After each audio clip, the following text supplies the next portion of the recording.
Assalamualaikum warahmatullahi wabarakatuh.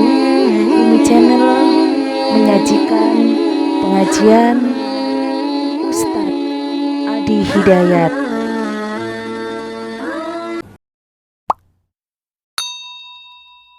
Ya, orang-orang ada yang duha, ada yang tidak. Syuruk, ada yang syuruk, ada yang tidak.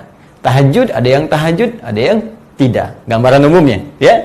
Baik. Tapi yang paling menarik, kalau ini ketika tiba Ramadan, maka banyak orang mengerjakannya. Waktunya ternyata setelah diteliti malam. Diistilahkan dengan kalimat qiyam.